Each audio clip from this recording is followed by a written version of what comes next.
I've chosen to explore the inequities that are present in the communities that we are considering multilingual or multi-language learners. And the article was published in 2024, October 27th, from the Boston Globe, and it was titled, "Too Many Students Whose First Language Isn't English Are Struggling, and Here's How to Help Them." And they brought up three primary inequities that were happening.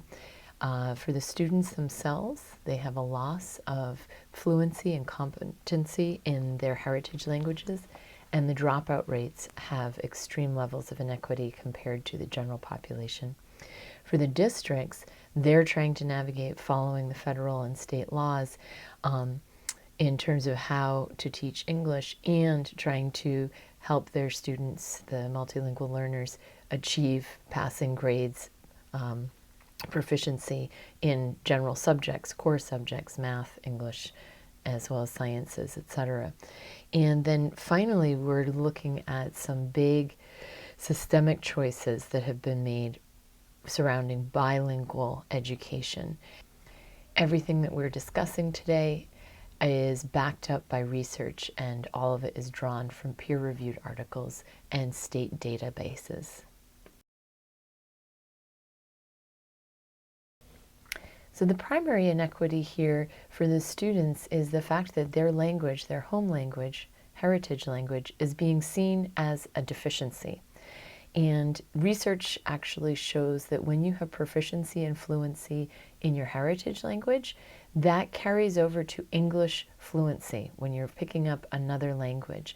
And so to diminish that relationship not only slows them down academically, but there's also these very unfortunate social prices that the students pay. They become less connected with their own communities if they are embedded into a community that comes from their heritage culture. Communication with parents is reduced, and we know how important parent-child relationships are for success academically. So that in itself is a big academic drawback. And then to a larger extent, this treatment of language as a deficiency is a symptom of the xenophobia that exists within our culture, within our schools.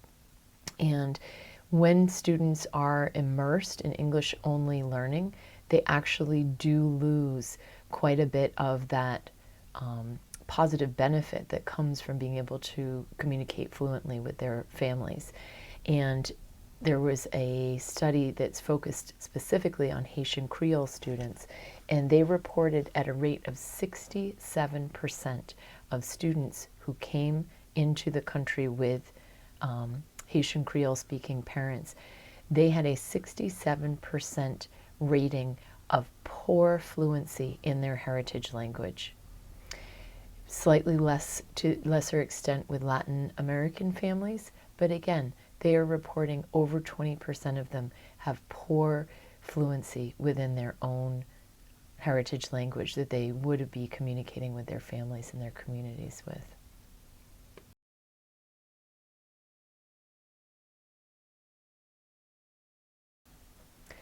So our policy has been very ideologically driven, again, seeing language as a deficit rather than a right or a resource to be used. I'm going to give you a little timeline of what language policy has looked like in the US and then in the Massachusetts school systems for the past 50 years. So 1968, we had the Bilingual Education Act, which was part of Title VII of the Elementary and Secondary Education Act. And this released federal funding for transitional bilingual programs. So they were supporting academic content in the learner's home language. 1974 brought us the Supreme Court case of Lau versus Nichols, which brought language on as a right, not just a resource for learning, but a right, and demanded the support for minority language students to have access to a quality education. In 2001, we had our No Child Left Behind Act, and that repealed the Bilingual Education Act and replaced it with the English Acquisition Act. In Massachusetts here, that was piggybacked by our ballot question 2, English language education in the public schools. Ballot question 2 was part of a national effort to really force English as the only language of instruction. And it drove policy.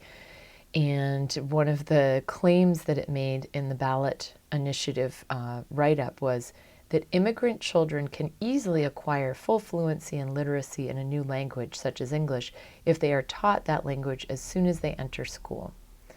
This is not backed up by research, and the bilingual education, again, uses language, home language, as a resource in order to make that bridge towards English acquisition.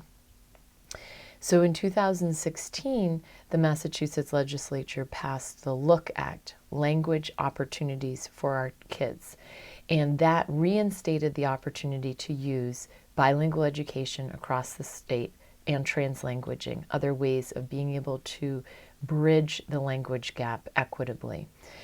The trouble here is that many of the public school districts chose to stay on with the sheltered English immersion because that was the kind of staff they had in place. And when bilingual education had been outlawed in 2002, we had a big drop in access to bilingual teachers. It is also an ideological problem that we have, that often bilingualism, when it is seen from the perspective of a socially dominant student, in this case white English speakers, it's seen as a good cognitive skill.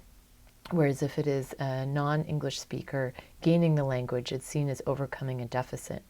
But the science bears out that if you do two-way language immersion, it closes that gap between English language learners and general population within 3 years, with math and reading outcomes going beyond proficient.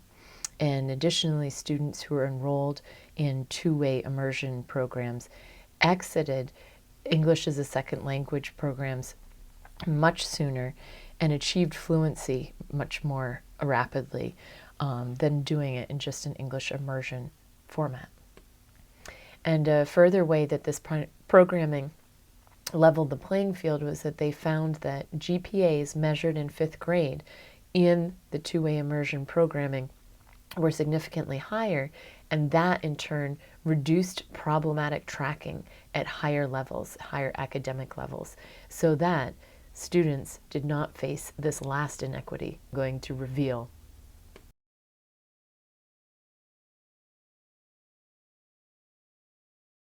The final inequity I want to cover for our multilingual learners is the fact that they are given limited opportunities to learn in higher education classes.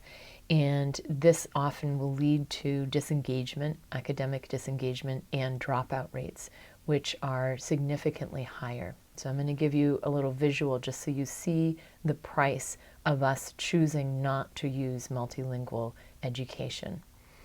So in the entire US, the average of graduating students in 4 to 5 years is 87%. Here in Massachusetts, the most recent data shows 91% graduation rate in the general population. And then if we're going to focus in on our multilingual learners, the state average is 71% of graduation rate in that time frame of 4 to 5 years. Zooming in a little closer, if you're looking just in the Boston district, the general population graduation rate is 80.5%, and within the multilingual learners, it is 63%. So these rather shocking numbers come in part from the fact that we have policies in place in our Massachusetts system that label ELs early on as being directed towards lower rigor and lower academic challenge courses. And so if they are interested in going on to seek higher education, they're not being given access to the higher standards, high honors, and advanced placement courses that they're going to need in order to secure places in a higher education institution. And in addition, they are working with the challenge that many of them are also enrolled in language acquisition content.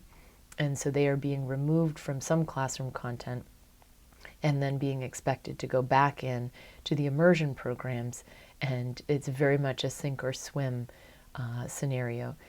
Again, all of this can be mitigated by employing bilingual education and supporting students with their heritage language as they transition into English fluent speakers without having to lose fluency and connection to their heritage language.